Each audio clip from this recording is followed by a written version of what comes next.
हाँ जी दोस्तों नमस्कार। स्टडी हंगर्स पर आपका बहुत-बहुत स्वागत है। आशा करता हूँ आप सभी बहुत अच्छे होंगे और अपनी तैयारी को एक नई दिशा दे रहे होंगे। आप अगर हमारे चैनल पर नए हैं, तो आप हमारे चैनल को सब्सक्राइब करें और अगर आप मुझसे पर्सनली जुड़ना चाहते हैं, तो आप मुझे इंस्टाग्राम पर भी फॉलो कर सकते हैं। चलिए तो सीरीज़ चल रही है जनरल स्टडीज़ के जो एमसीक्यू हैं, उनको हम आपसे डिस्कस कर रहे हैं। इसी में पहले हम एक थॉट आपके साथ डिस्कस करते हैं, उसके बाद आगे बढ़ेंगे। बदल जाओ वक्त के साथ या फिर वक्त बदलना सीखो। मजबूरियों को मत कोसो, हर हाल में चलना सीखो। या तो आपका टाइम जैसा चल रहा है, सिचुएशन जैसी चल रही है, तो उनके अकॉर्डिंग ही डल जाइए कि अरे ठीक है, जो होगा देखेंगे।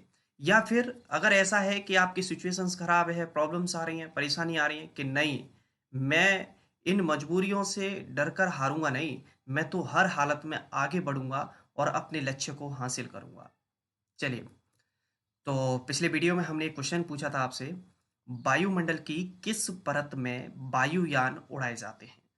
तो उसका आंसर है वायुमंडल के समताप मंडल में वायुयान उड़ाए जाते हैं। अगर मैं आपसे बात करूं तो हमारी पृथ्वी की जो लेयर्स हैं, जो परतें हैं, जो मंडल हैं, उनकी यदि मैं आपसे बात करूं तो नीचे से ऊपर की ओर की तरफ ऐसे जाते हैं। तो सबसे नीचे जो मिलता है हमें क्षोभ मंडल, उसके बाद समताप मंडल, फिर मध्य मंडल, आयन मंडल और बाह्य मंडल। इस तरीके सबसे नीचे का जो मंडल है उसका नाम है क्षोभ मंडल और सबसे ऊपर का जो मंडल है उसका नाम है बाह्य मंडल। आपको आप इसको इस तरीके से भी याद रख सकते हैं कि ट्रिक मैं आपको बता देता हूँ, EIMOST, आई मोस्ट। तो टी से हो जाएगा ट्रोपोस्फियर, ट्रोपोस्फियर। एस से स्ट्रेटोस्फियर, ओजोनोस्फियर, मीजोस्फियर, आयोनोस्फियर और एक्सोस्फियर। ठीक है, इस तरीके से हिंदी में अगर हम बात करें तो ये क्षोभ मंडल, समताप मंडल, ओजोन मंडल, मध्य मंडल, आयन मंडल और ये आपका हो जाएगा बहिर्मंडल या बहिर्मंडल। क्लियर है? चलिए इन मंडलों के बारे में थोड़ा सा जान लेते हैं। तो सबसे निचला जो मंडल होता है क्षोभ मंडल, यह वायुमंडल की सबसे निचली परत है और इसकी ऊंचाई जो होती है वो 18 किलोमीटर तक होती है।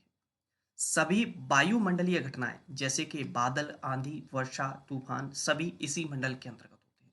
तो सबसे नीचे का जो मंडल है, इसी मंडल में क्या होते हैं, 18 किलोमीटर की ऊंचाई तक ये है। तो आंधी, वर्षा, तूफान जो भी आते हैं सब इसी मंडल में आते हैं। समताप मंडल, इसकी ऊंचाई जो होती है 50 किलोमीटर तक होती है और इसी में वायुयान उड़ाने की आदर्श दशा पाई जाती है। क्यों वायुयान उड़ाए जाते हैं इस मंडल में? क्योंकि इस मंडल में आंधी, बादलों की गरज, धूलकण, जलवाष्प आदि कुछ भी नहीं होता, एकदम शांत होता है। तो इस वजह से इसमें वायुयान उड़ाए जाते हैं। और देखिए कई जगह पर आपको देखने को मिलेगा कि जो समताप मंडल है उसी में क्या है कि एक ओजोन गैस की एक परत है। ठीक है, जिसे हम ओजोन मंडल के नाम से भी, कुछ कुछ किताबें हैं जो ओजोन मंडल अलग से दे देती हैं, कुछ जो है कि इसी में सम्मिलित कर दी है। ठीक है, तो समताप मंडल के अंदर ही आ जाता है आपका ओजोन मंडल। एक्चुअली ओजोन गैस की एक लेयर है जिसे हम ओजोन मंडल कहते हैं। और ये जो ओजोन परत है ये सूर्य से आने वाली हानिकारक जो परावैंगनी किरणें होती हैं उनसे हमारी रक्षा करती है। इस कारण इसे पृथ्वी का सुरक्षा कवच भी कहते हैं। ठीक है, और ओजोन गैस के बारे में अगर हम बात करें, इसका जो क्षरण हो रहा है वो CFC यानी कि क्लोरोफ्लोरोकार्बन की वजह से हो रहा है। ओजोन परत की जो मोटाई मापी जाती है, मोटाई मापने की जो इकाई है उसका नाम है डाप्सन। क्या है? डाप्सन। चलिए आगे बात करें मध्य मंडल, तो यह 80 किलोमीटर की ऊंचाई तक है और इस मंडल में ऊंचाई के साथ साथ टेम्परेचर जो होता है वो घटता हुआ चला जाता है। आयन मंडल, यह 400 किलोमीटर तक है और इसमें विद्युत आवेशित कण पाए जाते हैं जिन्हें हम आयन कहते हैं और इसी कारण इस मंडल को आयन मंडल कहा जाता है। संचार उपग्रह जो सैटेलाइट, यानी कि हमारे टीवी के लिए, मोबाइल के लिए, जो भी सभी चीज़ों के सैटेलाइट स्थापित किए जाते हैं वो इसी मंडल में किए जाते हैं, आयन मंडल में। और एक है बाह्य मंडल, इसकी कोई ऊपरी सीमा निर्धारित नहीं है। इस मंडल में हाइड्रोजन और हीलियम गैस की प्रधानता होती है। चलिए, तो सबसे पहला क्वेश्चन हमारा, जलियांवाला बाग हत्याकांड कब हुआ? 10 अप्रैल 1919, 13 अप्रैल 1919, 10 अगस्त 1920 और 16 अगस्त 1931। तो जलियांवाला बाग हत्याकांड हुआ 13 अप्रैल 1919 को। जलियांवाला बाग हत्याकांड जो हुआ था वो हुआ था अमृतसर में। कहाँ हुआ था? अमृतसर में। एक्चुअली ये जलियांवाला बाग हत्याकांड था क्या? तो उस समय के जो क्रांतिकारी थे सतपाल और सैफुद्दीन किचली, इनकी गिरफ्तारी के विरोध में एक जनसभा हो रही थी, जिसमें जो अंग्रेज जनरल था डायर, उसने क्या करवा दिया, अंधाधुंध गोली चलवा दी और इसमें कई लोग मारे गए। उस सरकार ने, उस समय की जो ब्रिटिश सरकार थी, उसने जो रिपोर्ट तैयार की, उनका कहना था करीबन 347 के समथिंग लोग मारे गए हैं, लेकिन वास्तव में 1000 व्यक्ति उसमें मारे गए थे। और जलियांवाला बाग जो हत्याकांड हुआ था, इसकी जांच के लिए सरकार ने लॉर्ड हंटर की अध्यक्षता में एक कमेटी का गठन किया था। अब जलियांवाला बाग हत्याकांड हो गया, हमारे कई भारतीय इसमें निर्दोष लोग मारे गए, तो इसका विरोध भी दर्शाया। तो विरोध किस तरीके से दिखाया? तो महात्मा गांधी ने जो उनको उपाधि मिली थी कैसर ए हिंद की, इस उपाधि को उन्होंने लौटा दिया। जमनालाल बजाज ने राय बहादुर की उपाधि को लौटा दिया और रविंद्रनाथ टैगोर ने सर की उपाधि को वापस लौटा दिया। ठीक है, तो ये है इससे रिलेटेड कुछ इंपोर्टेंट फैक्ट जो पॉसिबल होते हैं, परीक्षाओं में पूछे जाते हैं मोस्टली। और इस वीडियो में मैं मोस्टली उन्हीं क्वेश्चंस को कवर करता हूँ या तो परीक्षाओं में आए हुए हैं या आने की पॉसिबिलिटी है। चलिए अगला है, मैग्मा या लावा के जमने से कौन सी चट्टानों का निर्माण होता है? आग्नेय चट्टान, अवसादी चट्टान, कायांतरित चट्टान और इनमें से कोई नहीं। तो मैग्मा या लावा के जमने से आग्नेय चट्टान यानी कि इग्नियस रॉक जिसे कहते हैं, उनका निर्माण होता है। तो देखिए, आग्नेय चट्टान की अगर हम बात करें तो मैग्मा और लावा के जमने से बनती हैं। इनके ही आग्नेय चट्टान के अंदर ही कौन कौन सी चट्टानें आती हैं? तो ग्रेनाइट, बेसाल्ट, पेग्माटाइट, डायोराइट, ग्रेवो आदि इसी के अंदर आती है। यह चट्टान आर्थिक रूप से बहुत ही संपन्न चट्टान है और इसमें लोहा, निकल, तांबा, सीसा, जस्ता, मैग्नीज, सोना आदि पाया जाता है। अब अगर हम बात करें, जो ज्वालामुखी होता है, इस ज्वालामुखी के मुंह से क्या होता है कि ये जो लावा और मैग्मा निकलता है वो ठंडा होकर क्या होता है, जमता हुआ चला जाता है और इससे ये चट्टानें बन जाती हैं। अब मैंने आपको बताया था कि पृथ्वी का जो केंद्र है इसमें करीबन 6000 डिग्री सेल्सियस के समथिंग टेम्परेचर होता है। तो इस जितनी भी सभी चीज़ें होती है इसमें सभी प्लास्टिक फॉर्म में होती हैं और लिक्विड फॉर्म में होती हैं। और जब ये लावा मैग्मा के रूप में बाहर निकलती हैं तो वातावरण के साथ ठंडी होती हैं और वह आग्नेय चट्टानों का रूप ले लेती है। अब देखिए, आग्नेय चट्टानों में कौन कौन आ जाते हैं, तो ये लिखे हुए हैं बाकायदा किस किस तरीके की होती हैं, इसी के अंदर आती हैं ये सभी।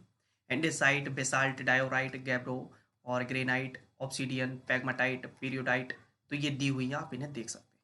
ठीक है, अगला क्वेश्चन है, रिजर्व बैंक ऑफ इंडिया यानी कि जिसे हम आरबीआई कहते हैं की स्थापना किस कमेटी की सिफारिश पर की गई? शिवारमन समिति, लॉर्ड मैकाले समिति, हिल्टन यंग समिति और केलकर समिति। तो रिजर्व बैंक ऑफ इंडिया की स्थापना जो की गई थी वो हिल्टन यंग कमेटी की सिफारिश पर की गई थी, जिसके लिए एक आरबीआई एक्ट आया था 1934 में, इसमें की गई थी। ठीक है, चलिए कब की गई थी, तो इसकी पर्टिकुलर हो सकता है आपसे डेट पूछ ले कि स्थापना कब की गई, तो 1 अप्रैल 1935 को। कब की गई? 1 अप्रैल 1935 को। तो रिजर्व बैंक का जो ऑडिट के लिए ईयर जो लिखा जाता है, लेखा वर्ष जो है वह 1 जुलाई से 30 जून, कितना है? 1 जुलाई से 30 जून है। और हमारे भारत का जो फाइनेंशियल ईयर है वो चलता है 1 अप्रैल से 31 मार्च तक। मार्च क्लोजिंग ये वर्ड सुना होगा आपने। तो 1 अप्रैल से फाइनेंशियल ईयर यानी कि वित्तीय वर्ष नया जो चालू होता है वो 1 अप्रैल से होता है। यानी कि सरकारी जितने भी उपक्रम होते हैं, कंपनियां होती हैं, उन सभी के जो रजिस्टर मेंटेन होते हैं वो इस डेट से इस डेट तक होते हैं। क्लियर? चलिए, रिजर्व बैंक के प्रथम गवर्नर जो बने वो बने सर ऑसबॉर्न स्मिथ। कौन थे? सर ऑसबॉर्न स्मिथ, यानी कि 1934 में जब इसकी स्थापना हुई थी उस समय की बात कर रहे हैं। प्रथम भारतीय एवं स्वतंत्र भारत के प्रथम आरबीआई गवर्नर, तो सी डी देशमुख। कौन बने? C D Deshmukh. और इन्हीं के समय में आरबीआई का राष्ट्रीयकरण हुआ, नेशनलाइज्ड भी हुई इसी समय आरबीआई। आरबीआई का राष्ट्रीयकरण कब हुआ? तो 1 जनवरी 1949 को हुआ। कब हुआ? 1 जनवरी 1949 को। अगर हम बात करते हैं कि रिजर्व बैंक ऑफ इंडिया के वर्तमान में गवर्नर कौन है, तो वर्तमान में गवर्नर हैं शक्तिकांत दास। कौन है? शक्तिकांत दास। यह कौन से नंबर के गवर्नर हैं? तो यह 25वें नंबर के गवर्नर हैं। ठीक है, चलिए, संविधान के किस भाग में निर्वाचन आयोग के बारे में बात कही गई है? निर्वाचन आयोग, इलेक्शन कमीशन जैसे हम कहते हैं, ऑप्शन है भाग 10, भाग 15, भाग 3, भाग 16। तो संविधान के भाग 15 में इलेक्शन कमीशन यानी कि निर्वाचन आयोग या हम कहें चुनाव आयोग की बात कही गई है। संविधान के भाग 15 में अनुच्छेद 324 से 329 तक निर्वाचन आयोग की बात है।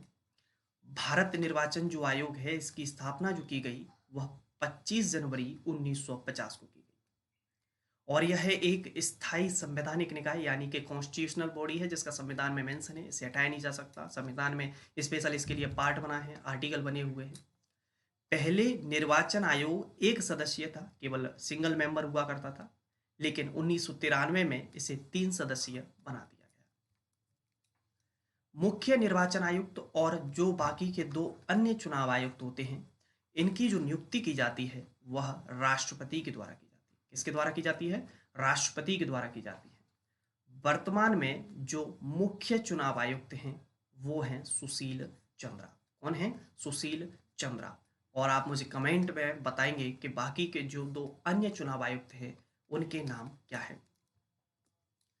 चलिए, ब्राजील का राष्ट्रीय खेल कौन सा है? Football, cricket, table tennis, rugby football. तो ब्राजील का जो राष्ट्रीय खेल है वह है फुटबॉल। क्या है? फुटबॉल। चलिए, अब हम बात कर लेते हैं बाकी के और अन्य देश हैं जिनके भी कुछ राष्ट्रीय खेल हैं जो हमारी परीक्षाओं में मोस्टली पूछ लिए जाते हैं। चलिए, उनको भी आपसे डिस्कस कर लेते हैं। ऑस्ट्रेलिया की अगर हम बात करें, ऑस्ट्रेलिया का राष्ट्रीय खेल है क्रिकेट, ब्राज़ील का फुटबॉल, कनाडा का आइस हॉकी, चाइना का टेबल टेनिस, इंग्लैंड का क्रिकेट, इंडिया का हॉकी, जापान का जूडो, मलेशिया का बैडमिंटन, पाकिस्तान का हॉकी, रसिया का चेस या फुटबॉल और स्कॉटलैंड का रग्बी फुटबॉल, स्पेन का जो सांड युद्ध बुल फाइटिंग और यूएसए का बेसबॉल। तो ये बाकी के जो अदर कंट्री है उनके भी जो नेशनल गेम हैं उनको भी हमने आपके साथ डिस्कस कर दिया है। चलिए, तो ये थे ओवरऑल जितने भी क्वेश्चन डिस्कस किए। अब एक क्वेश्चन है आपके लिए जिसका आपको कमेंट बॉक्स में जवाब देना है। गीतांजलि किसके द्वारा लिखी गई पुस्तक है? ठीक है, इसका आप मुझे कमेंट बॉक्स में जवाब देकर बताएं। और वीडियो पसंद आया हो तो लाइक कर दीजिए और जो भी दोस्त आपकी तैयारी कर रहे हो उनके साथ शेयर कर दीजिए। चैनल पर नए हो तो सब्सक्राइब कर दीजिए। चलिए, थैंक यू, ख्याल रखिए सभी लोग। मुलाकात करेंगे अगले वीडियो में। जय हिंद।